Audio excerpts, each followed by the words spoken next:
I looked into the mirror of our luxurious bathroom with its double vanity. What I saw made me quite happy. Married for 20 years to a beautiful woman whom I absolutely adored, a gorgeous daughter of whom I was extremely proud, an income that provided financial security until and after retirement, and a body that was in excellent working order for a long time. 43 years old. I was in the comfort zone of existence that I knew many men dreamed of. Yeah, I was one of the lucky ones. Well, if you consider the terrible hours spent working to provide our income, and let's not forget the long, difficult, but ultimately rewarding time spent courting the woman of my dreams, and the nightmarish nights of babysitting as our daughter went from a very sick 1-year-old to a precocious teenager to a settled woman in college studying to be a doctor. Yeah, luck played its part, but the main contribution to our success was hard work and determination. Rachel, my wife, has never worked since our daughter Megan was born. This was simply unfortunate because Megan was a sickly child and required almost constant attention from both Rachel and me. Rachel was a qualified architect, but never realized her dream of working in the field due to her commitment to raising our daughter. I often felt sad for her about this. I met her when we were both in our second year of our courses. When we were studying, she was at the Faculty of Design and Architecture, and I was at the Faculty of Engineering. She always talked about designing ideal buildings. It was a passion for her, hence my sadness for her. However, she never even hinted that she felt this loss. Being a determined person, she simply pulled herself together and did what needed to be done. My name is Tom Wildthorpe, and I make our living fixing engineering problems at power plants around the country. It does involve quite a few unexpected journeys, and has been so for almost our entire married life. I might have preferred to stay in office jobs, but Rachel and I discussed the fact that additional income would make our financial lives much easier. Fortunately, Rachel adjusted to these expectations from the very beginning of our married life, and never once complained about my absence, although I always felt damn guilty and left at any moment. I was rarely gone for more than 2 nights, so I made sure she understood my undying love for her and my deep gratitude for her willingness to help while I was away. My golden rule has always been that if I was away for 1 night, I would arrange a 1-night date to make up. The formula was the same for 2 nights or 3 nights. 2 nights away meant 2 dates, etc. Luckily, my parents and hers were about 20 minutes away from our house, so childcare was easy. I returned to the image in the mirror. I was a very happy person. I shaved like I always do when I come home. Sure, I have a travel shaving kit in my travel bag, but it never quite achieves the closeness and smoothness of a good shave. Rachel likes it when I shave. She knows I'm doing this just for her. Nothing irritates her more than when I come at her with stubble on my chin. My entrance into the kitchen was greeted with big hugs and kisses. They both radiated hope for a busy night ahead. "You owe me a party," Rachel cooed, running her fingertips lovingly along my clean-shaven chin. "Can I choose the seat this time?" "Anything for you, baby," I replied, returning her hug and smiling. Our eyes met, and I realized how much I loved this woman. I would kill for her. Hell, I'd die for her. Our lifestyle sucked sometimes, but we seemed to come out on top every time. As expected, we met for our date night and got our needs met later that night. Since our daughter left home, we have enjoyed the freedom to make love. We made love anywhere in the house. We made as much noise as we wanted. It was a freedom we loved, especially after the difficult years of early child rearing. Not that they aren't useful. We wouldn't trade the time we spent with our daughter for anything. But this was a fair restriction on our personal life. We both loved our daughter Megan. She was the completion of our marriage. There is nothing better than seeing how this little defenseless person, completely relying on the love and care of his parents, grows and develops. I was actually really worried about her as she was going through a hormonal teenage phase, but Rachel seemed to have an understanding with her. Sometimes I envy the almost secret bond between mother and daughter, but Megan has always made it clear that I am her special dad. Rachel glanced sideways at her when Megan said this, and in those moments I could read the silent body language between them. Then Megan would always hug me and say, "I love you, Dad," and that always melted my heart. This moment, as always, moved on to another topic, but warm memories were deposited in my subconscious. Life continued as before. Less than 3 weeks had passed before I was called back to the north for 2 days. I hated it. It was usually very cold, and it took forever to get in and out. I often had to wait long and boringly in freezing airports for connecting flights to return home. After completing my duties, solving engineering problems, and writing extensive reports, I became angry. The endless wait in the cold staging area only increased my anxiety. Arriving home, cold, angry, and tired, I did my usual thing. I kissed and hugged my wife and immediately went to the bathroom and showered. Believe me, a long, hot shower does wonders for changing your mood. Feeling normal again, I looked in the mirror to start shaving. That's when I saw it. What? What could I see in my bathroom that could ruin my ideal existence? Little hair. A small black hair got stuck between the faucet on my side of the bathroom sink and the white tile on the backsplash. I notice things. That's why I do my job so well. Over the years, I have developed the habit and ability to notice small details. The ones that are usually overlooked are the ones that cause problems. I'm not OCD about this habit, but I know it helps in my work. I don't have black hair. There's not even any pubic hair. This is a legacy of my Dutch heritage. Basically, I mean all my hair was a very light brown color. Could it be Rachel? Nope. She is of Danish descent, and all of her hair is a beautiful golden blonde. Could it be Megan? Did she come home while I was gone? Why would she use our bathroom anyway?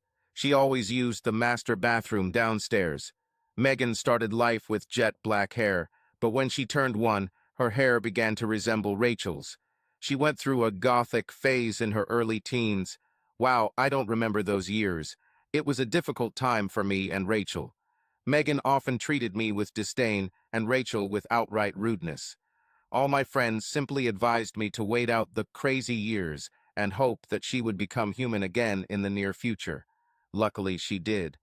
Almost overnight, she transformed back into a decent person who treated me with the utmost respect and obvious love. However, her relationship with Rachel still seemed distant. During the Gothic era, as Rachel and I called it, Megan had jet black hair and all the other goth accessories. Even now, she keeps her hair black. It could have been her hair in my sink, but it was extremely unlikely. Let's return to the problem. My brain was working at full capacity, which it was used to. I do this every day. My job is to quickly get to the bottom of the problem and find solutions.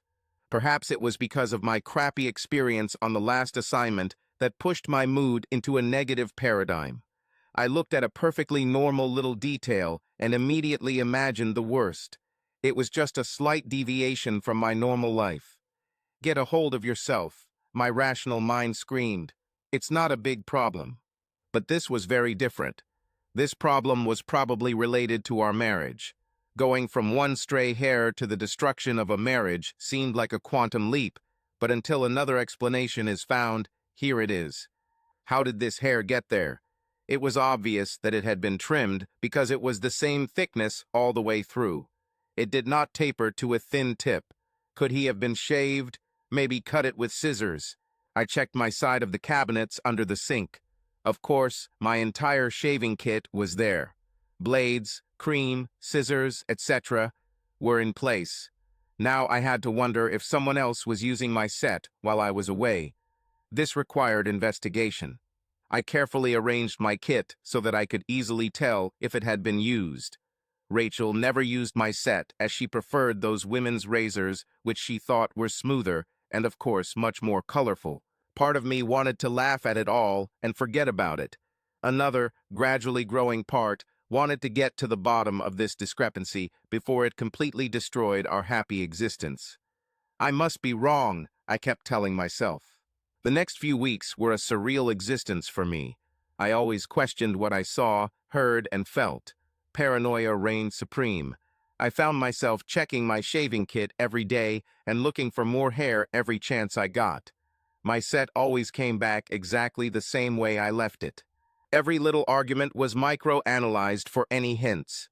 Even when we made love, I was on guard for unusual or false reactions. If Rachel left the house, I analyzed where she went, for how long, and whether she could have been doing anything else. It was definitely not a happy time for me. I thought I hid it well, being an experienced operator with a poker face at my job. I knew I could do this easily at work, but having to do it all the time at home caused my stress levels to skyrocket. Something had to happen. Adding to my troubles was a short one-night call for the middle of next week. As usual, I performed my usual return rituals, except for one detail. I first checked for hair, then checked my shaving kit. "What the heck?" I whispered in disbelief. There was no hair, but my kit had clearly been used. It wasn't standing where I left it. Someone used it while I was away. Now I was really angry. What the hell is going on here? My mind could not comprehend the full implications of this discovery. I hoped that what the evidence pointed to was wrong. As usual, I shaved, took a shower, and went downstairs. One of the benefits of routines is that they can be performed without full awareness. I swam as if in a dream. My hearing was tunnel-like. My ears heard, but I didn't listen to anything. Nothing was registered. Rachel noticed my short mood and commented on it. "Love, you work too hard. I've never seen you so stressed. Is there something I can do?" And there was that playful look that always let me know what she was thinking. Usually this meant a love-making session. Usually this kind of invitation would not go unanswered with such a sparkle in the eyes and a loving touch. But this time I just blurted out that I needed some time. "I'm sick of work." Rachel said she understood and even suggested that I take a couple of days to relax on my own. She even had a place in mind. It was a small B&B about 3 hours away by the beach. We often talked about going there for a weekend together, but never found the time. "It will do you good," she said. "I love you so much, and I want you to go and recharge." My mind immediately saw in the offer that my paranoid mind saw it as a chance for her to do what she had been doing while I was away. I seemed to reluctantly agree that I would go as soon as I could get work done. Well, it happened 2 weeks later. My work group was way ahead of the curve on their projects, and everyone was given 3 days off. I packed the car, a few things, and a collection of books, and hit the road.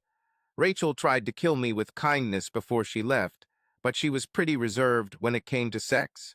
Again, my paranoia went into overdrive. As I drove out of our neighborhood, she waved at me from the front yard, and I thought about turning around and confessing what I suspected so she could explain what I saw and put my fears to rest once and for all. But I should have known. It was part of my DNA. My Dutch heritage came into play again. My father always called me kaaskap, Dutch slang for stubborn. Literally translated, it meant cheese head. You may have seen the large round red cheese balls on display for tourists at the Alkmaar cheese markets. If so, you know them as tough, resilient pieces of cheese coated in wax that can take a lot of beating. I needed the facts before I took this any further. If I was wrong, life will go on, and I will have to clear my mind of all the negative and worst-case scenarios that have filled it lately. My trust in Rachel had depleted to the point that I could not continue at this pace. If I was right, then it would be hell. Infidelity was something Rachel and I talked about early in our relationship. We both agreed that it was one and done. I took this commitment very seriously, but I began to hope that Rachel took it the same way. My trip was short. I arranged to leave my car at a workshop no more than 4 kilometers from home, supposedly for a thorough check and service. I explained to Mr. Wiles, the mechanic, that he could take the car away for 3 days to do a thorough job. He didn't have to contact me about possible faults, as I gave him carte blanche to do what was necessary, and that I would pick up the car and pay the bill at the end of 3 days. I saw his money-oriented brain working behind his eyes. It was a gold mine. He usually had a long line of irritated customers arguing over every item on the bill. He will find any faults, no matter how small, and will charge me accordingly. Dollar signs beckoned to him. From there, it was a short walk to the car rental agency where I rented a small white sedan. It was the most inconspicuous car available. These cars were practically invisible in the stream of other equally uninteresting white cars on the road. I drove this car back to our area. I spent quite a lot of time devising a plan where I could set up surveillance of our home. Quite a lot of pensioners live on our street. As nice as these people are, they often have a lot of free time and spend it doing what might be called curiosity. Nothing gets past their inquisitive eyes. These people were to be avoided at all costs. Luckily, there was a small grove of trees and bushes hiding an empty plot of land that was invisible to most people. That's where I went. I decided not to be there all the time, however. I stayed there for short periods. Just being there all the time would look strange and would probably arouse suspicion. Oddly enough, I didn't like feeling like I was peeping on my neighbors. My time on duty was not in vain. Less than 2 hours into my observation, I saw Rachel's car driving away. I called her immediately. I saw her look at the phone and stop. The engine was turned off before she answered the phone. "Hey, Ratch. Just thought I'd call my lovely wife. How are you? Missing me already?" "Hello, darling. I was just thinking about you. What is this, beloved wife? Do you have another, not-so-beloved one? Hey, have you arrived yet? Of course you have already. Settled in? Please use this time to really relax, my love, so that what was driving you crazy will pass." She truly acted like my loving wife, caring about my well-being and feelings. I admit, at that moment I felt like a real idiot. How could I do what I did and think such thoughts about my wife, my life partner? Thank you, Rachel. I really appreciate this time. What are you doing now? Oh, nothing special. Just sitting and reading while the laundry is done. You know, the usual boring stuff. I think I'll be at home all day doing housework. I have to go, honey. The laundry is almost done. I'll call you in the evening. Bye, beloved. I love you very much. Okay. Bye, Ratch. We'll talk tonight. Why did she lie? If she was driving somewhere, she could honestly say so. It wouldn't matter to me if she said she was going on some business. It started to smell bad. I quietly followed her. She drove to a local shopping center, but did not get out of the car. She seemed to be waiting for someone. I noticed she was talking on the phone right after parking. Why would she do this? My mind began to spin in narrowing circles again, focusing on the distinct possibility that all in the Wildthorpe marriage was not as it seemed. I didn't want to believe it. Even with the mounting evidence, I searched for a million reasons why this might not be the case. It really was like that. Not even 2 minutes after parking, a man got into Rachel's car. If it weren't for the passionate kiss that immediately followed, I would still be able to believe that this date was innocent. It wasn't innocent. This intimate act was familiar to both. This was not a one-time timid meeting. It was an act performed with the practice and grace of two lovers absolutely confident in their intimacy. That's when I threw up. I couldn't help myself. There were no usual warning signs, no stomach cramps, no stickiness on the skin, no heart palpitations. Just right away, even in my frustration, I thought that now I would have to explain the mess and smell in the rental car. With my eyes full of tears and feeling weak, I noticed that Rachel and her lover had left. I can only guess where. I couldn't chase them in that state. To my great shame, some other customers saw my illness and offered to help. Shakily, I tried to explain that I was fine, but you know, some people are just too kind. I had to give in and accept their help. Wet towels and baby wipes appeared out of nowhere. I was wiped, cleaned, and tidied up by many hands. I was amazed by the kindness of some people who quickly got me and my car in order. However, the lingering smell on me and in the car will take time to go away. I thought about going straight to the hotel I had arranged, but I needed to know. I didn't know exactly where they were going, but based on the evidence in my bathroom, I could guess. The drive back to our area seemed like an eternity. With the windows wide open for obvious reasons, I was very worried that someone would recognize me as I parked in the grove of trees, but no one seemed to be outside. My eyes were dry, even though I had shed tears. My mouth was dry and still had a bitter taste from the attack, but I stayed put, just to be 100% sure. They were in the house for about 4 hours. 4 hours of hell for me, but no doubt 4 hours of heaven for them. 4 o'clock, and they both quickly left the house. Rachel had parked in the garage as soon as she got home, and now, 4 hours later, she was leaving again. The man with Rachel positioned himself so that he could not be seen by random passers-by, but I was definitely not one of them. The top of his head, especially his jet black hair, was barely visible above the dashboard. As if on autopilot, I followed them again to the mall where, after another long kiss, he walked out. Rachel left. The bastard then calmly walked over to another parked car and drove away too. My stupor gave way to anger, anger I hadn't felt since elementary school, when the school bully decided it was my turn to give him my lunch. He was a huge child, much bigger than me, and walked around as if he could do whatever he wanted. Although I always watched his actions from afar, I still wanted to be bigger and more confident to do something about it. So now it's my turn. Give me your lunch, Tommy Tucker. Ha! I like it. Give me your lunch, Tommy Tucker. With a trembling voice, I replied, "No, take yours. It's mine." He was not used to refusals and froze for several seconds. He towered over me and shouted, "Give me your lunch now." The screaming is what made me angry. No one ever screamed in our house. I'm not used to this level of hostility towards me. Later, when I reflected on this incident, I was always surprised at my lack of fear. It was just anger, red, furious anger. This lunch was mine. My mom bought special chocolate sprinkles from the gourmet store just for my lunch. In Holland, it is a real delicacy to spread them on fresh bread and plenty of butter. I was really looking forward to this lunch. It was better than the regular Vegemite sandwiches. This time when I answered, it was in an almost calm voice. Later, recalling this incident, my classmates could not believe how calmly and decisively I acted. They said they saw the threat on my face. If only John bullied me, I saw this on time. I said, "No, take yours." He tried to grab my hair, which was quite long at the time.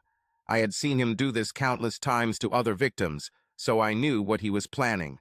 Everything happened as if in slow motion. When his hand reached out, I quickly stood up, simultaneously extending my left hand, not my dinner hand. I have big hands, another legacy of my Dutch heritage. My left hand, clenched into a fist, rose with my body. She hit John in the mouth and nose with the full force of my assent. The crunch I heard when it all happened is a sound I will never forget. John's eyes opened wide in shock, and his mouth silently opened and closed rhythmically like a fish's. Then he collapsed. He writhed on the ground, moaning when I leaned towards him. Again, in a calm, quiet voice, I said directly into one of his ears, "I said no, but if you really need lunch, here it is." I crushed my sandwiches, my delicious sandwiches, the lunch I was looking forward to, and stuffed them into his now bleeding mouth. I think he couldn't have bitten off anything at that point, because I noticed a few loose teeth in the front of his mouth. I continued to rub and crush the sandwiches into his mouth until the teacher on duty pulled me away from him. The screams of the surrounding children were so loud that I could hardly hear what the teacher said. "Tom, what's gotten into you? Get to the office now." The adrenaline wore off as I was taken back to my punishment. The secretary in the office saw me come in and barely caught me as I collapsed in a crying mess. At that young age, I didn't understand the feeling of real anger. My life has always been calm, surrounded by happy people. I had never felt such anger before until that moment. I followed the bastard back to his house. He lived in a fairly well-furnished house, close to a shopping center. Actually, it was a mansion. The design was something from Home Beautiful magazine. The perfect roof lines, delicate shades of color, and large, imposing windows behind the wide verandas made this home say one word to anyone who saw it. That word was wealth. Landscaped gardens only enhanced this impression. I noticed his appearance now. He looked about the same age as Rachel and I, with dark black hair and a very trim physique. I would have sworn he was of Mediterranean descent with his thick black hair and dark complexion. The clothes he was wearing were obviously very expensive. They almost looked custom-made. The way he got out of the car and walked to the front door of his house spoke volumes about the arrogance of this bastard. I've seen these on construction sites all over the country. They treated everything as if it existed only to satisfy them. They often treated others with contempt. I had no time for such people, but for this I had a special hatred. With a growing sense of horror, another detail entered my mind. I saw it, but in my dull state of thought it didn't fully register. When Rachel first picked him up, he had a day-old Mediterranean stubble of black hair.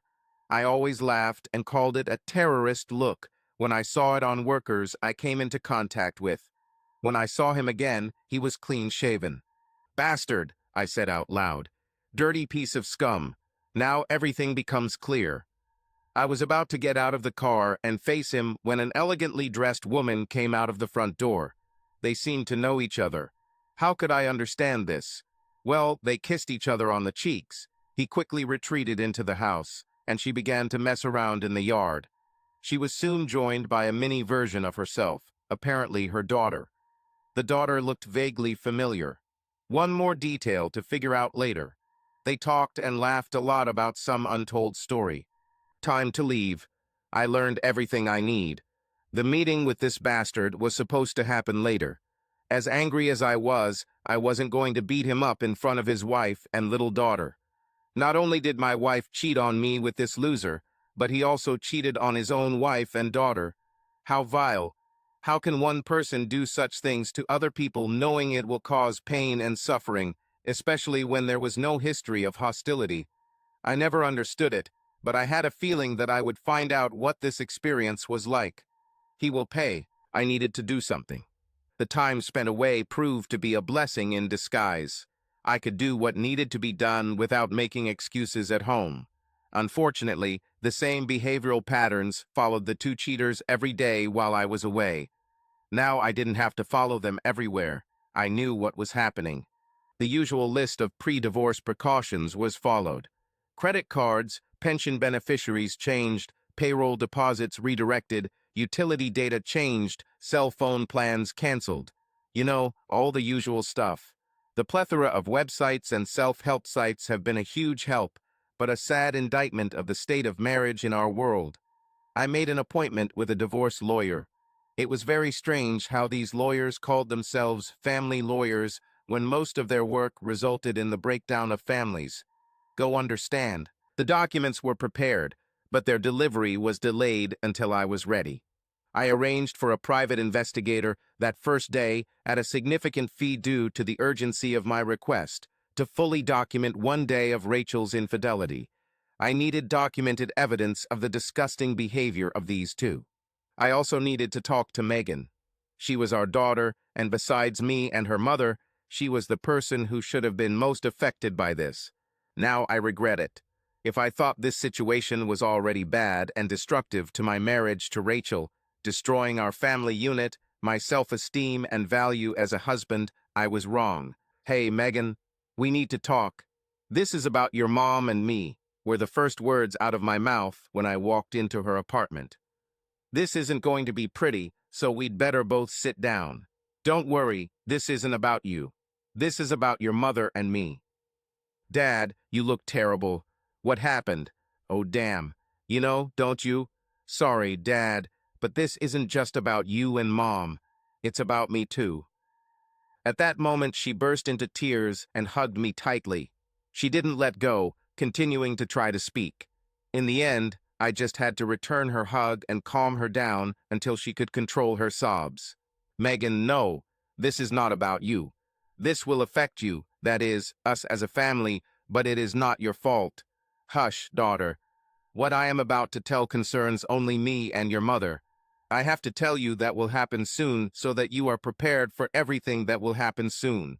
You don't need to change anything, except that our family will look a little different in the future." This didn't calm her down at all. If anything, it caused more bouts of sobbing and hugging. When she calmed down again, she moved away from me slightly and looked at me with tear-filled red eyes. "Dad, what I'm about to tell you is something I've kept inside since I was a rebellious teenager. Do you remember how I went completely off the rails? I could tell you were really worried about me." I nodded and said, "Of course, Mags. It was the most stressful time of our lives." "Sorry, Dad. There was a reason I became a goth and all the other stupid behavior. This wasn't just your average teenage angst. What I'm about to tell you is going to hurt you. I know. This knowledge hurt me incredibly. For years, I think you better sit down. I'll bring us some stronger." I was in a daze. Here I was about to tell my daughter why I was divorcing her mother, and I was hit with the promise that what I was about to hear would be devastating. I sat and waited silently. The long glass of bourbon was taken unconsciously, as were the first two huge gulps of the scalding liquid. "Yes, Dad. We need to talk. We need to talk about me and Mom. First about Mom. You obviously found out your mom cheated on you years ago." I was about to interrupt and clarify what I knew, but Megan shushed me and continued. "When I was about 13, hormones, boys, self-esteem, cruel girlfriends. Well, one of my bitchy friends kept attacking me, saying that my skin color didn't exactly match yours or Mom's. It affected me so much that I started obsessing over it, and I linked it to the fact that my mother always insisted that I dye my hair." "What?" I interrupted him. "What does it mean to dye your hair?" This conversation was getting weirder and weirder. Mom always dyed my hair. She told me she had been doing this since I was 1 year old. I saw my dad's childhood photographs. My hair is naturally jet black. I had a feeling that in the pit of my stomach, it was getting deeper and deeper. I felt my face turn pale and my blood pressure drop. No, of course not. Megan saved me from completely collapsing by insisting that I take 2 more sips of bourbon. The highly caustic liquid calmed me down somewhat. "Have a drink, Dad. That's not all. I'm really sorry. Is it true? I need to tell you the truth. You can't imagine how much I've been afraid of this moment since the day I found out. Have a drink. There's plenty more of that in this bottle. Dad, Mom had an affair. She had this with an old university friend after you got married. All I can say, Dad, is this: you are not my biological father." Here she stopped and refilled my glass. Luckily, she immediately hugged me tightly and sobbed into my shoulder. That beautiful hug that I loved so much in our happy times now only resulted in a wet shoulder and a feeling of utter emptiness and hopelessness. I'm not sure who cried more, but at that moment I knew I could never feel worse than I do now. Our mutual embrace was perhaps the only thing that kept me in the present. Dad, I think I know how you feel, but I need you to know that I love you more than anything in this world. You are my father. You have always been my father, and you always will be, no matter where my DNA is. Don't you remember that I always called you my special dad? It's because you are and always have been. Then I continued to irritate my mother with my fears until, finally, one day, when you were not there, she confessed to me her affair with the idiot. My eyes met hers at that derogatory name for her physical father. Yes, Dad, this is how he will always be to me. For me, he will always be that idiot. You are my father, not him. I met him once. I think my mother set it up, pretending it was an accident. By that time, I was already on the Gothic scene. I think all this strange behavior was caused by my feelings of insecurity and disgust at what Mom did. I even hated you for a while, thinking that you must have somehow allowed Mom to deviate like that. Eventually, I realized that you didn't know, and I replaced the feelings of anger towards you with feelings of love and sadness. I have decided to make your relationship with me the loving one it should be. I never forgave my mother. So, I looked at the idiot, and he looked at me. I saw that what he saw did not impress him. I mean, nothing scares a man more than the sight of a black-haired, pale-skinned, skinny teenage girl wearing black leather pants, a jacket, silver bracelets on a chain, and black mascara. I think you understand. Mom tried to get me to dress differently, but you know me at that stage. This didn't happen. The meeting, to put it mildly, was not a success. Mom told me in no uncertain terms on the way home what would happen to our family if I ever told you or even hinted to you about what I knew. We would be a divided family living below the poverty line. I wouldn't be able to see you because she would take care of it through the courts. my life would be miserable. Sorry, Dad, but my teenage brain couldn't handle that level of responsibility. I decided to do as my mother wanted and not say a word to you. Megan's eyes sparkled again, and she continued, "But after that, I always called you my special dad. I saw that this title directly touched your heart. Mom hated it and always looked at me funny when I said it. A little rebellion, I found a way to stick it to Mom by keeping my promise to her, and at the same time giving you some of the love and respect you deserved. Have a drink, Dad. You have experienced a great discovery. Now we need to talk about what's going to happen." "Megan, I came here to tell you that I am divorcing your mother. Everything is already running. I just didn't want this to happen out of the blue for you. After what you told me, a lot of things make sense. I had no idea that you were not my physical daughter. No, please don't get me wrong, Mags. You are always my daughter, and you have always heard what you had to carry for so long and how you dealt with it. Makes me even more proud of you than before. My heart is breaking now. The feelings of pain, hurt, betrayal, anger, emptiness, and despair are fortunately balanced by the love you showed me as your father." We hugged tightly again and mutually felt the love and togetherness that was the measure of our relationship as father and daughter. "But Megan, dear Megan, now you need a drink." I handed her her glass. "Drink, Megan. There's something else. I recently found out that your mom didn't stop the affair after you were born. She continued it and continues it now. And I mean right now as we speak. Right now she's having sex with him in our own home." "No, Dad, no. How could she do this to you? To us? I know she's my mom, but now she's just a cheater." "Megan, enough of this. While I completely agree with what you said, she is still your mother and always will be. It's okay for me to call her a cheater because soon she won't be my wife anymore." We both looked at each other at this point, and although this was not my intention at the beginning of this outburst, I began to laugh. Megan soon joined me, and we laughed until we cried. It seems that after the next glass of bourbon, we each became serious again. "What's his name, Megan? Your biological father, I mean. Do you know?" "Yes, Dad, I know. His name is Miguel Rodriguez.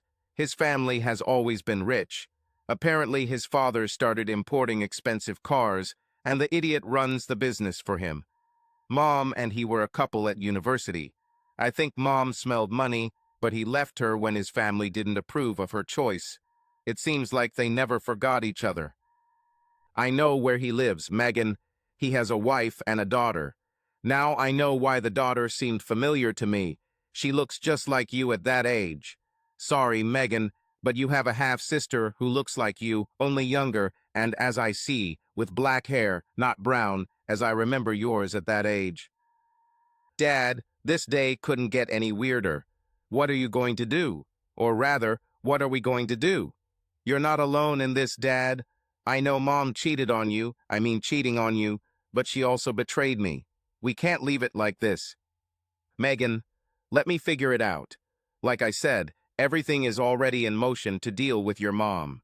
I'll have to reconsider what to do with him, idiot." Upon returning home at the expected end of my time to recharge, Rachel welcomed me with open arms. She tried to give me a big hug and kiss, which I rudely refused. To say she was stunned would be an understatement.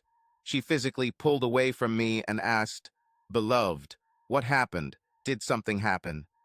I didn't want to reveal what I knew until I was ready, so I suppressed my anger and, using my best poker face, replied, "Just something at work, Ratch. I thought time away would be good for me, but now I just learned that new problems have arisen while I was away." After I said that, I realized what I said, so I quickly added, during my absence this time. There will be a lot of things I need to take care of, and that might mean more time away. Sorry. Rachel looked at me with confusion. Obviously, she didn't know how to take what I just said. In the end, she must have decided on an innocent interpretation, probably because she and Miguel had been cheating for so long without arousing suspicion. Why would it be different today, right? The next few days were crazy. I tried to act as normal as possible, But when you feel physically sick at any hint of intimate contact, it's hard to hide that something is wrong. Rachel seemed to accept my explanation of work problems as the reason for my strange behavior. I needed to leave again. Being around Rachel drove me crazy with anger. 2 days later, I made the call to leave again, pretending it would be a longer absence. Rachel accepted it as one of my usual absences and didn't wait long to call Miguel idiot Miguel as usual. This time, everything was different. As soon as he arrived at our house in Rachel's car, I called 911 on the phone I bought at the local 7-Eleven. "Hi, this is John Rodriguez. I think my brother Miguel has been kidnapped and is being held at 25 Miles Parade. Please hurry. There is a woman in the house with him, and I think she is armed. Please hurry." I hung up before the operator started asking identifying questions. Waiting near my usual grove of trees was great. Less than 5 minutes passed before I heard sirens. I couldn't have asked for a better answer. A police car, an ambulance, a rapid response team, and, best of all, a news truck with live coverage arrived noisily and stopped in front of our house. These guys, I later learned, were conducting similar exercises in a quieter area when the call came. Just a coincidence. Armed soldiers scattered around the house, climbing over the back fence. The film crew captured this action live and in full color. Everything is going better than expected, I thought. The sirens calmed down and were replaced by a loudspeaker announcing the presence of the police. The speaker asked everyone in the house to leave the house within 20 seconds. Miguel Rodriguez's name was also repeated many times, and it was requested that if he was in the house, he would make himself known and leave through the front door. No one came out of the front door, so the decision was quickly made for the SWAT team to enter. Stun grenades were heard, followed by smoke grenades. These guys knew their stuff. 20 seconds later, 2 half-naked people were dragged out the front door and rather roughly placed face down on the front lawn. They were handcuffed and brought to their feet. Rachel's breasts were on full display, as were the idiot's assets. The television crew enjoyed this sensation. One of the police officers took pity on Rachel and offered her a coat. Rachel happily accepted it and tried to cover herself despite the handcuffs. The coat hid her private parts, but it was clear that she was completely naked underneath. No one was worried about the idiot.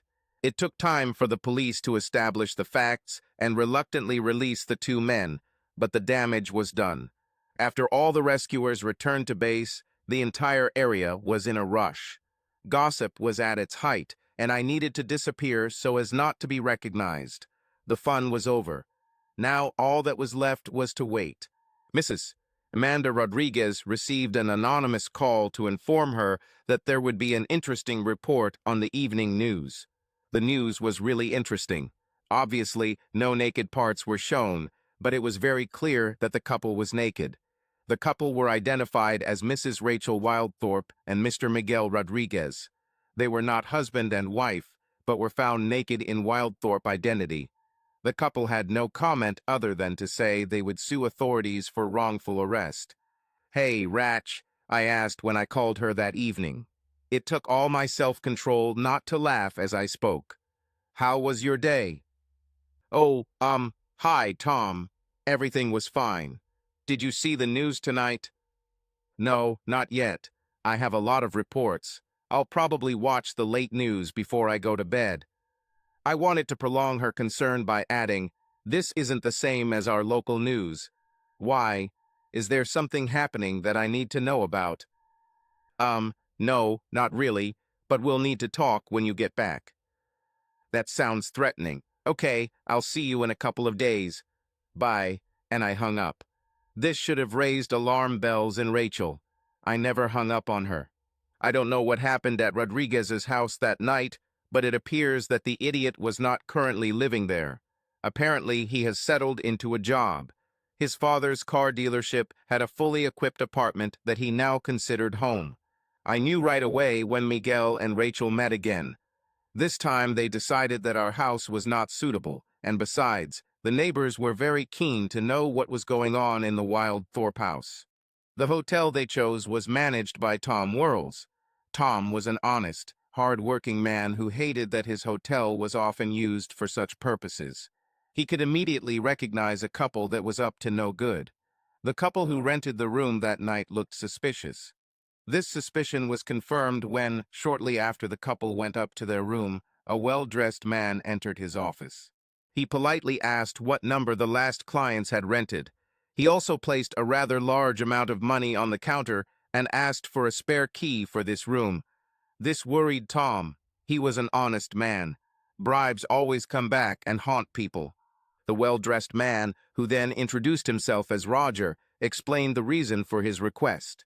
Now it was a different matter. Tom agreed. The money also went to the cash register. The two lovers were extremely surprised when their room suddenly seemed crowded. A man in a suit holding 2 manila envelopes and another man, a hotel manager, appeared in the room with a video camera.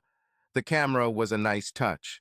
I offered the bailiff an additional fee if he could capture everything on film. The man in the suit asked Rachel, "Are you Mrs. Rachel Wildthorpe?" All Rachel could do was nod yes while trying to cover herself. "You have been handed the documents." This was said very coldly and clinically when she was handed one of the envelopes. Before Rachel could even cry, he turned to Miguel. "Are you Mr. Miguel Rodriguez?" "Yes, it's me. What do you need?" "You, sir, have also been presented with documents." With these words, Miguel was also given an envelope. The two additional men left the room to the sound of shouting and arguing, interspersed with sobs and loud screams. As you can imagine, soon after this my cell phone became red hot. One call after another, interspersed with the characteristic sounds of incoming messages. I ignored them all, not in the mood for any communication with my cheating wife and soon-to-be ex. I called Megan and told her what happened. She wished me luck and again assured me that she loved me and would always be there for me. She also said that she would turn off her cell phone and that if I needed to talk to her, I could call her best friend Amanda. After I wrote down the new number, I hung up. Rachel won't be able to contact Megan or me now. I called a local real estate agent and explained that I needed a 6-month short-term rental in an area close to my work. The agent, Miss Jones, pointed me to several options along with their online brochures. Half an hour later, I called her back, telling her that I had chosen one of them. It was a tidy studio apartment, fully furnished, on the 2nd floor in a gated community, just a 10-minute walk from my office. Perfect. I especially liked that it was a gated community. There will be no unexpected visits at strange times. All I need now are all my things. I really didn't want to meet Rachel at this point, so I came up with a plan to keep her out of the house. I only needed 2 hours. I hitched the trailer to my car and got my 3 colleagues ready. My burner phone was very useful. Rachel was in a terrible state. First, there's the SWAT home invasion and that very embarrassing semi-arrest. She was sure that the whole neighborhood saw her in all her nakedness. Her years of infidelity were now completely exposed to the world. It's strange, but she hoped Tom wouldn't see it. The arrest incident was not enough to separate her and Miguel for long. They clung to their need to be together, even after this shameful revelation. Their need brought them to the hotel again. And then presentation of documents at the hotel. Life couldn't be more confusing. Once again, over the past few days, she shook her head and wondered how she got into all of this. She had no doubt that her situation was entirely her own fault. Apart from frequent absences, her husband was the best. He adored her, he worked hard to provide a comfortable lifestyle, he loved her. She knew it in her heart. So why did she continue her affair with Miguel? That didn't mean he was better in bed than Tom. He didn't have time for romance like he did when they first met. Now it was mainly because of his wife and daughter. This trophy wife who was so acceptable to the great Rodriguez family. Old Rodriguez hated Rachel from the very beginning, and his wife Maria always looked at her as if she were somehow unworthy just because she was dating their precious son. Rachel's family didn't live in an upscale part of town, but they were good, decent people, hard workers, the salt of the earth. Obviously, this was not enough for the Rodriguez clan. Their constant comments and reproaches gradually brought Miguel to the point where he did not even want to talk to Rachel.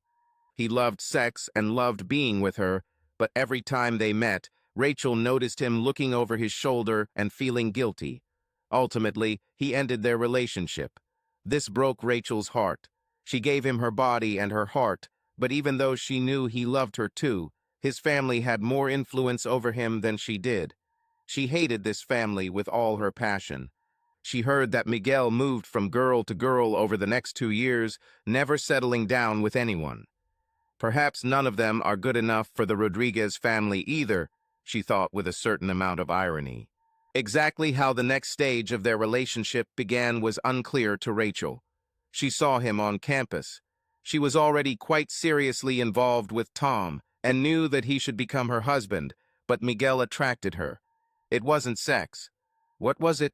Perhaps, to some extent, this was revenge on the Rodriguez family for their mistreatment of her. She often thought about this idea, but realized that the relationship between her and Miguel was not so superficial. It was something more. She just couldn't let go of her first love, even though Tom was there. She and Miguel often met secretly at the university. Rachel initially felt guilty for cheating on Tom. She knew it was cheating as she and Tom had discussed an exclusive relationship many times. Everything was so easy.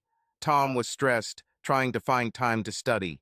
He made time to be with her when he could, but she still had a lot of time to spend with Miguel. Cheating became easier and easier until it became a habit that was hard to stop, even after she and Tom got married. She was always careful with Miguel that all meetings took place when Tom was overworked or on one of his many business trips. Everything was going well for Rachel until she found out she was pregnant. She never used condoms with Miguel, foolishly relying on the rhythm method to avoid pregnancy. For 9 months, Rachel couldn't be sure who the baby's father would be. She prayed to all the gods who would listen so that the child was from Tom, but part of her was secretly interested in the idea that this could be Miguel's love child. Constant worries and questions about who the father of her child weighed heavily on Rachel. She later wondered whether this uncertainty had affected Megan's fragile health. As soon as she held little Megan in her arms, she knew. It was Miguel's child. She knew this without a doubt. The color of the hair, the eyes, it all spoke of infidelity, but Tom, her dear husband Tom, was absorbed only in the glory of the moment. His beautiful wife, now the mother of his child, was all that filled his feelings. He didn't have the slightest idea. Rachel cried with joy, like most new mothers, but her tears were also mixed with guilt. Guilt because she knew what she had to do. She needed to ensure that Megan seemed like her and Tom's daughter together. She was determined to follow this course as long as possible. Of course, she told Miguel, but she also insisted that Megan be raised as her and Tom's daughter. She and Miguel continued their meetings, but with one exception. Now he had to use condoms. This must not happen again. When Megan turned 1, Rachel deepened the deception by dyeing Megan's hair a color similar to Tom's. Many people at her birthday party commented on her beautiful light brown hair, just like Tom's. Life continued with infidelity. Then Miguel got married. At first, Rachel was furious, but over time, she rationally realized that she could not stop Miguel from finding a wife. She had no rights to him other than the fact that Megan was now approaching adolescence. Miguel's wife, Amanda, was great. She was from a wealthy local family associated with a real estate development company. Rachel was sure that their relationship would end now that Miguel had a beautiful wife. Of course, he won't cheat on Amanda. Her mind did not register the hypocrisy that she was willing to cheat on Tom, but also believed that the same standard should not be applied to Miguel. She was surprised and secretly pleased that Miguel had made it clear that their secret relationship would continue. Back to the present and that damn live broadcast of the SWAT team outside their house. Rachel might have been worried about Tom seeing the report, but she left out the old Rodriguez. Giuseppe Rodriguez was an avid news channel watcher, and when he saw the report on TV, he immediately knew what was happening. "That stupid, stupid son," he shouted at the huge screen in front of him. "Why does he always think in one place?" Part of him understood the need for a man, especially a Rodriguez man, to sleep with as many women as possible, but he curbed his desires when he married Maria. She wasn't his first choice either. His parents and her parents arranged their marriage without his participation, but over time he began to respect, although not particularly like, this woman. This woman, Mary, who came from a good family and who adapted to the role of a devoted wife and mother, a role for which she was prepared from birth. This woman endured 24 hours of difficult labor to give birth to Miguel, and then learned from the doctor that the difficult labor had robbed her of the opportunity to have more children. This woman was overly protective of their son, Miguel. This woman, who almost by will wished her son to grow up quickly and give her grandchildren. This woman watched with alarm as her son moved from one meaningless romance to another and finally tried to settle on a Danish girl, one that did not meet the requirements of the Rodriguez clan. This woman who waited patiently and worried as cancer spread silently and insidiously through her body until she died without holding her grandson in her arms. Yes, thought Giuseppe, Mary would turn over in her grave if she saw what her spoiled son was doing. The Rodriguez clan will not be happy. We'll have to atone for our guilt. Honor demanded it. Unfortunately, Giuseppe realized that this could end badly for Miguel. The fact that he was caught in a cheap hotel with a married woman only added to the crap on Rodriguez's name. For some reason, the bailiff felt it necessary to inform him of this fact shortly after serving the documents on Rachel and Miguel. This was not normal procedure, so someone must have paid the performer extra money for this. The clan needs to gather as soon as possible. Tom used his burner phone and his best disguised voice to call Rachel and tell her that there was another news crew outside her house, and that it would be wise to spend the night somewhere else if she wanted any peace. Rachel took the advice and took a taxi to another hotel. Perhaps everything will look better after sleep. She still kept trying to contact Tom, but all the calls went to voicemail until the number stopped answering altogether. Megan's phone was the same. Without Miguel, without Tom, and without Megan, Rachel felt strangely alone for the first time in her life. Meanwhile, when it became clear that Rachel would not be coming home, my team and I got to work. First, all my belongings were loaded into the car and trailer. Some had to be put into assistants' cars. All of Rachel's belongings were then roughly packed into boxes and stored in the garage. Megan's things went with mine too. All furniture was disassembled and placed in the garage. Luckily, it was a double garage. The last item on the agenda was to change all the locks except the automatic garage door. The internal door from the garage to the house was double-locked from the inside. Rachel now had access to her things and all the furniture if she so chose, but the house, our old home, was out of reach and completely empty. Of course, I left the original garage remote in its usual hiding place in case Rachel didn't bring her set of keys with her. See, I wasn't a complete bastard. It was a hell of a job, and I definitely owe my team a big thank you. Miguel received a summons from his father shortly after the documents were served. Miguel knew that serving the documents was not an excuse for him to disobey his father's subpoena. But what could be so important? He knew that when his father made a challenge like that, there was no doubt that it had to be done, and quickly. Miguel was very nervous as he drove to the family estate outside the city. If he was nervous during the ride, he almost passed out when he pulled up to the roundabout. There, in hierarchy order, were parked all the cars that he knew well from childhood. Damn it, there's a clan meeting going on, he thought out loud as he parked his car next to the others. Apparently, he was at the lowest level of the hierarchy since his car was the last one. All his uncles and remaining close relatives will be there. It was obvious that an important decision would be made that would likely affect the entire clan.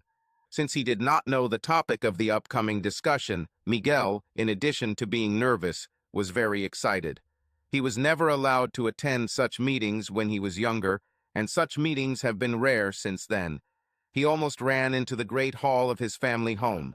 There they were all, sitting around a huge oak table. At the head of the table was his father, Giuseppe Rodriguez. Despite the tense relationship with his father years, mainly due to his poor choices of women, he could not help but feel proud of his father, the head of the Rodriguez clan. It was a position Miguel hoped to hold one day. As he approached the table, the general noise ceased and all eyes turned to him. Miguel smiled at the relatives he knew, but it didn't seem appropriate to talk to any of them. The responses were either stern or neutral, like those of poker players. An uncomfortable knot began to form in Miguel's stomach as he sat down in the only empty seat at the table. It was the farthest from his father at the other end of the table. Gradually, Miguel realized that this meeting could concern him. "Son, I'm glad you could come," his father said. "As if I had a choice," Miguel thought sarcastically. "You know most of the men at this table, but let me introduce some you may not know." They each nodded as they were introduced, while Miguel smiled nervously. Giuseppe continued, "We are here to discuss some events that will likely cause our family great embarrassment and loss of honor in our community. This family has always been highly respected by those in government, those in power, and the successful businesses we may have helped create. We cannot allow this to change, much less disappear, because of the foolish actions of one of our own. Miguel, in case you forgot, during this meeting everyone will get one chance to speak. A vote is then taken to determine the fate of the accused. The decision is final." At these words, each member of the clan nodded grimly. "You are the accused, son. You will have one chance to present your version of recent events, and then you must remain silent until everyone else has spoken. You understand?" said Giuseppe with obvious rage. "Yes, Dad, I understand." Every eye was on him as he stood up trembling. "How much will I tell them?" thought Miguel. He decided to be as brief as possible, stating the basic facts. "It all started when I was at university. Like all of you," he looked intently at each of them, "I have had many girlfriends. They loved my looks, and I seemed to win them over easily. One day, a Danish beauty appeared. She had fair skin, blonde hair, and the most piercing blue eyes. I fell in love with her. I even brought her home to get your blessing, Dad. You and Mom turned her down. She wasn't good enough for our family. I was told to leave her and find someone more suitable. I tried, but I couldn't. I was addicted to her. She was devastated, and so was I. We both went our separate ways. She fell in love with her current husband, Tom, and I continued to look for a family-friendly girl. I couldn't, but Rachel and I continued dating, even when she was engaged to Tom." There was a murmur across the table. There were no loud exclamations, but Miguel heard unmistakable whispers. "Traitor, harlot." Miguel continued, "We continued after their wedding until I found out she was pregnant with our daughter, Megan. I wanted to ask her to leave Tom and marry me, but I knew it was impossible because everyone in my family hated her. I saw Megan once when she was a teenager. She realized who I was and rejected me without hesitation. I continued to date Rachel, but also found a woman who was considered suitable for everyone. Amanda was beautiful, had the right family background, and was ready to marry me. We got married, and now we have a beautiful daughter, Maria. Everything was going well until one day, while I was at Rachel's house, the damn police mistakenly broke into Rachel's house, leading to that news report. We are now filing a lawsuit against the authorities. Shortly after, we met Rachel at a hotel that we thought was safe, but by then Rachel's husband Tom already knew about us and handed her the documents at the hotel. You know the rest." Miguel hung his head in a gesture of remorse, hoping to earn some pity points. He sat down and waited. There was an uncomfortable pause as one by one the assembled men expressed their disgust at Miguel for being so openly adulterous and not caring about the consequences of his desires. His father was the last one to speak. "Miguel, you are my son, my only son. What you did showed complete disregard for 2 marriages, a husband, a wife, and 2 daughters. That may be excusable, but the dishonor and disgrace you have brought upon the name Rodriguez is not. How can we all at this table hold our heads high when everyone knows that one of us has committed such acts? You disobeyed a direct order from me and your mother, peace be upon her, not to have a relationship with this woman." His voice began to rise. There were loud murmurs of approval around the table. "You cannot be forgiven for this. Wait outside while we decide your fate." Miguel almost crawled out of the large hall and closed the doors. They were heavy oak doors, but he could still hear the flashes of anger through them. Miguel didn't like his chances. He knew that the punishments handed out by this group were hard and fast, and they would be aimed squarely at him and possibly Rachel. He needed to run and hope for the best. As soon as his car left the estate, the clan made its decision. They called him, but the answer was silence. He was to be exiled to a third-world country to fend for himself until the clan showed mercy to him and allowed him to return. His escape before accepting his fate as a man further fueled the anger and mistrust of the assembled group. Now they openly demanded blood. Giuseppe could not calm this new call for his death, the death of his only son. The weight of the world fell squarely on his shoulders.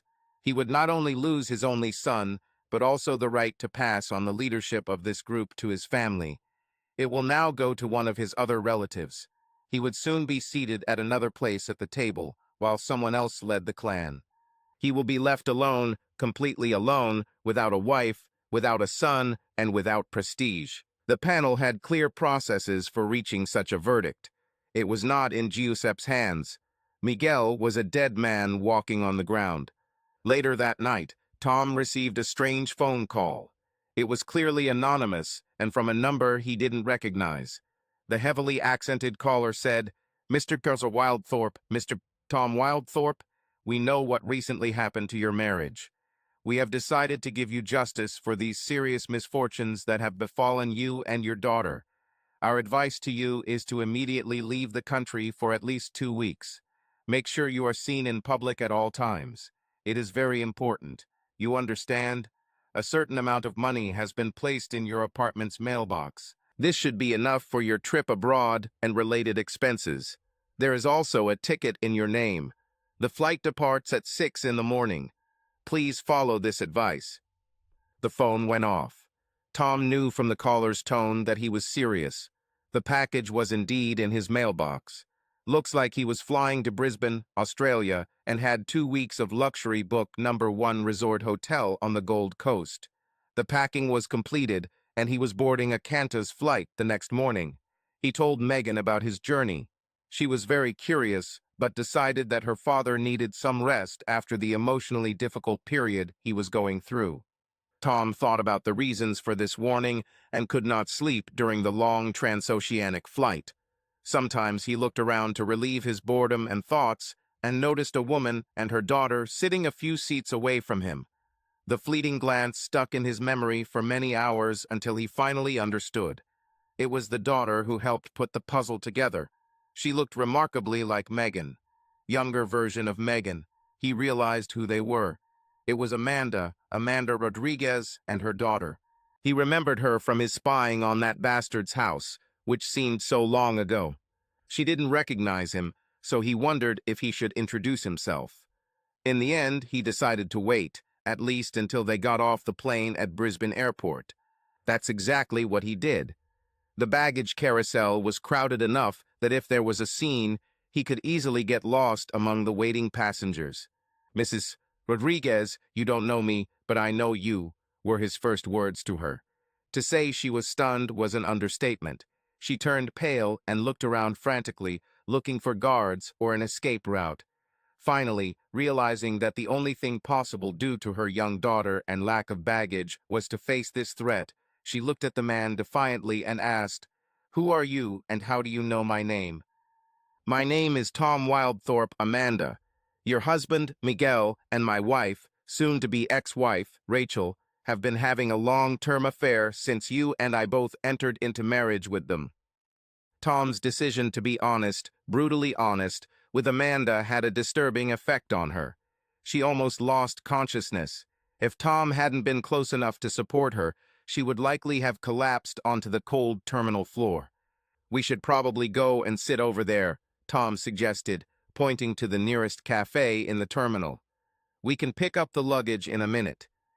After they settled into the cafe, Amanda with her daughter holding tightly to her mother, they began comparing notes about the last 24 hours. It turned out that Amanda also received a call similar to Tom's and, like him, decided to take it seriously. After receiving his luggage and ordering coffee, Tom explained in detail what had happened. Amanda was stunned and silent almost the entire time, except for the occasional exclamation of, "How dare he?" and "This lying, cheating scoundrel." Tears flowed freely, and Amanda's daughter, whose name was Maria, sat shocked by her mother's language and the strangeness of the situation in which she found herself. They ended up taking a taxi from Brisbane to the Gold Coast, and yes, they were booked into the same resort hotel.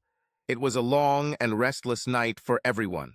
Rachel finally decided to return home to explain herself to Tom. How will she explain everything to the man she called husband for so many years? Her mind was still preparing her speech for him when she arrived home. Surprisingly, her keys didn't work, but the garage remote worked. The sight that met her eyes when the door was raised to its maximum shattered Rachel to the core. All furniture was packed and disassembled into components, and the boxes, all signed with her name, were stacked in piles. There was a note pinned to the box closest to the garage door. With shaking hands, Rachel carefully took the note. "Rachel, at this point you should have been handed the documents, you lying traitor. Don't try to contact me because by the time you read this, I will be abroad. If you need to tell me anything, please contact my lawyer. Her name is Marion Smithson. I rented and paid for a studio apartment for the next 6 months. It is located at 432 2nd Street, apartment 5. The keys are on the first box. How you get there with all your belongings is up to you. Whether you decide to stay in this apartment or not is also up to you. But after 6 months, you are on your own. Hopefully by this time, if you have signed the divorce papers, we will be almost divorced, and this farce that was our marriage will be history. Megan already knows what you and that lowlife Miguel did. I told her about your recent adulterous activities. She didn't know that you and him continued dating after he became Megan's father. You may have to seriously improve your relationship with her. I don't want anything to do with this. You made your bed, now sleep in it. I hope to never see or speak to you again. Volume. If only Tom had realized the prophetic nature of that last statement. He wrote it with anger and venom, but even with all the hatred that Tom felt for Rachel at that moment, he would have been horrified if he knew what awaited Rachel in the future. Rachel fell to the cold garage floor, surrounded by what was left of her marriage and life with Tom. All that is left are boxes of meaningless things and feelings of loss and despair. Gradually, she realized what she had done. There was no way back from this mess. The move to the new apartment went smoothly as everything was already packed and ready to move. Unpacking and arranging her things only increased her feelings of despair and hopelessness. It was a cold, cold life she now had to live. Somehow she managed to furnish the apartment, giving it the appearance of a home, but she was constantly aware that it was an empty, cold house. What should she do now? The apartment is paid for 6 months, but she does not have a job. This should have been her priority. She didn't know where to start. Feelings of hopelessness, loneliness, and despair threatened to overwhelm her. From somewhere deep within her soul, she dredged up her determination. She wasn't going to give up. This she knew, and the awareness of her natural strength sustained her through the many dark days ahead. Application after application was submitted, but no one she approached was willing to hire someone her age with no experience in building design. Rachel began to regret that she had not started looking for work earlier when she was younger. Just when she was about to give up hope, she received a call from Miss San Diego from Mexico Designs and Construction. "Mrs. Rolls Wildthorpe, we see that you are looking for a job in the field of building design." "Yes, it is," Rachel replied. "Well, maybe we have an opening for you. This will only be for 6 months and will require travel abroad. Are you interested, Mrs. Sir Wildthorpe?" "Absolutely," Rachel replied, trying not to sound too enthusiastic. "There might be a little problem. Although I have no family commitments at this time, my apartment lease will expire while I am working." "It's no problem, Mrs. Wildthorpe. Can I call you Rachel?" "Yes, sure. You see, one of the advantages of this kind of work is that we will take responsibility for your apartment during your absence abroad. When you return, you can simply resume paying rent and other expenses. We'll even notify your landlord of the reason for your absence in case of unforeseen circumstances. Your utilities, insurance, and other expenses will also be covered. How does that sound to you, Rachel? That sounds fantastic. When do you expect me to start? Well, as soon as possible, actually. We have an interview process, and we'll need to check your qualifications more thoroughly. How about tomorrow for an interview, and if everyone is happy with what they see, we'll start next week with a flight on Sunday. If that's okay with you, I'll see you in our office tomorrow at 9 in the morning. Miss San Diego, call me Juanita, then told Rachel the address and what was expected in terms of dress code for the interview. Rachel couldn't believe her luck. Her enthusiasm overshadowed some of the strange interview requests. The request to wear tight clothing just didn't appeal to her instincts. Perhaps it was because she had been out of work for too long and was completely unaware of what was now considered the norm. She spent a long time deciding what to wear for this interview. Her bedroom was littered with discarded and then reselected clothes. Finally, she settled on a form-fitting suit. He emphasized her advantages. It made the size of her breasts obvious without being too revealing.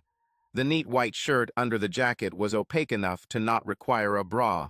She finished off the look with professional mid-heels, and she looked impressive. Her hair and makeup also complemented the image of a professional businesswoman. Rachel waited nervously in the small office. The secretary typed non-stop, and the constant harsh sounds only added to her anxiety. Finally, a young woman came out of the office door and introduced herself as Miss Constance San Diego. Come on in, Rachel. God, you are just a sight for sore eyes. I will be conducting the interview with Marcel Venezuela and Diego Consorta. They are directors of a construction company. She then directed Rachel towards the center of the office. Two men sat at a large mahogany table. There was something strange about them, but Rachel brushed the feeling aside, chalking it up to her nervous state. Let me get your jacket before you sit down, Rachel, Constance asked kindly. Rachel obeyed, but was extremely aware that she was now only wearing a shirt, no bra, and the air conditioning was starting to cause problems for her sensitive nipples. So, Rachel, you want to work for us on a 6-month contract. I can say that the money will be more than what you will earn here, especially with your lack of experience. However, your experience in other areas will likely be helpful.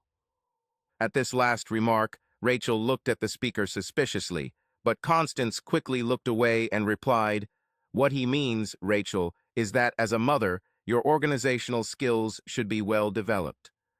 Rachel looked straight at Constance and replied, Yes, of course. Being a mom really prepares you for a lot of logistical challenges. Rachel didn't notice at first that the two men were more interested in her appearance than anything else, although they occasionally glanced at the rest of her slender body.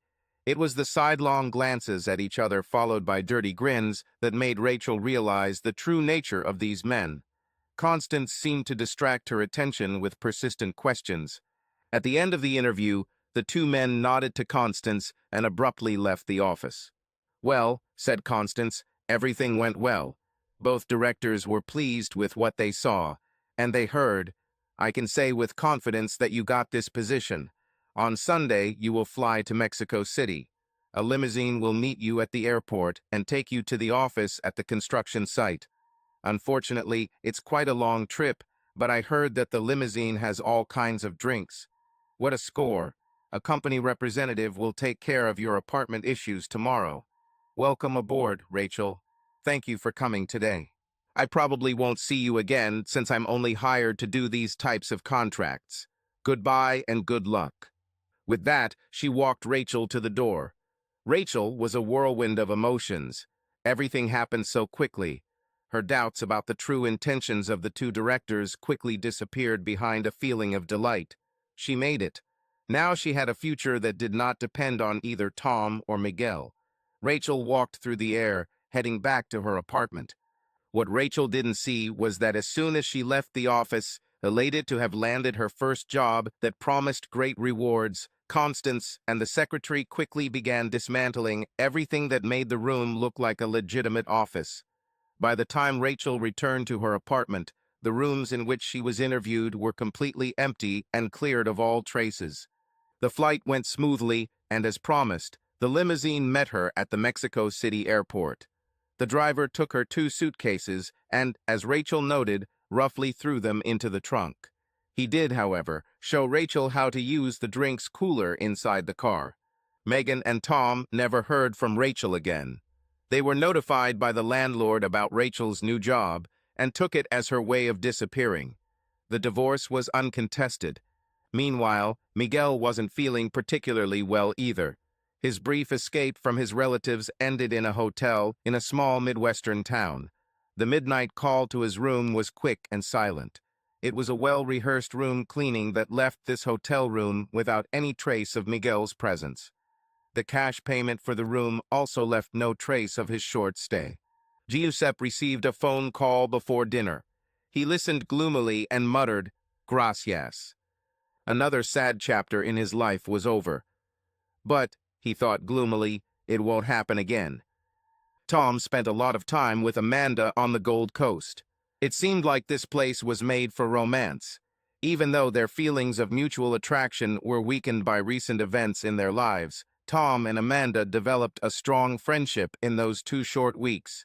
They never left each other. There was no sex. That will come later. And much later, the wedding rings will come. In this tragedy, 2 wounded people found some semblance of peace and normalcy, and more than a little love. Police knew they had no hope of linking their ex-spouse's disappearance to Tom or Amanda. Their alibis were simply too strong. 2 more unsolved cases to add to the growing pile, and who really cared? Tom knew that he was facing the last action in this tragedy. It was something he didn't want to do. His current wife, Amanda, encouraged him to do this as a final cleansing act. The door to the mansion opened to reveal a well-dressed servant. "Please follow me, Mr. Wildthorpe," said the servant. Tom was led into a large hall with a huge oak table in the center. An old man sat at one end. He looked like an older version of the same idiot who seduced Rachel. "How can I help you, Mr. Wildthorpe?" asked the old man. "Mr. Rodriguez, I wish the circumstances under which we met were different, but such is life." "Yes, Tom.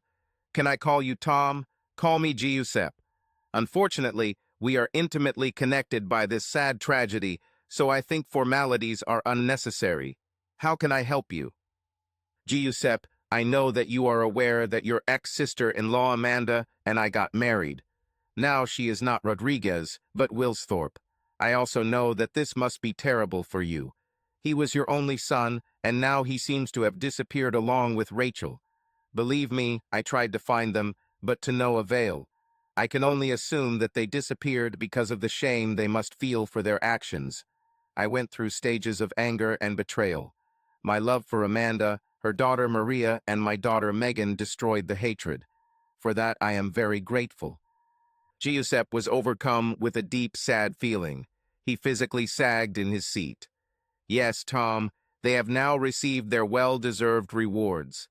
He glanced at me, expecting me to ask for an explanation, but my inner voice told me to leave it at that. At rest. He told me it was better not to know. "Giuseppe, I know you feel a sense of loss. I have come to offer you some comfort in this time of sadness. You know that Megan, my daughter, is actually the daughter of your son and my ex-wife. She is your granddaughter as well as my daughter. Maria, Amanda's daughter, is also your granddaughter. You have 2 beautiful granddaughters. I invite you to remain a part of their lives. They need to stay connected to their family roots. You are the only part of their story left, Rodriguez. They need you." Tears streamed down Giuseppe's cheeks. He needed time to collect his thoughts and control his emotions. "You have no idea what this means to me, Tom. I would be very happy to be a more active grandfather to my granddaughters. This huge house is cold and empty.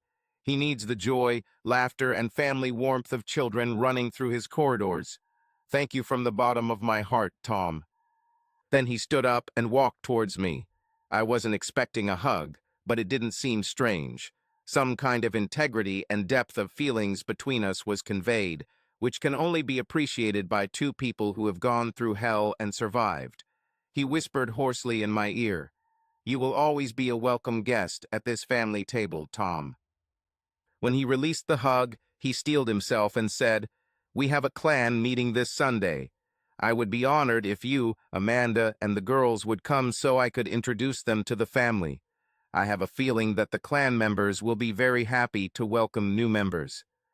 Subscribe to our channel so that your love doesn't cheat on you, and go ahead and listen to the next story, because this story is nothing compared to the next one. If you're under 18, don't even click to the next one.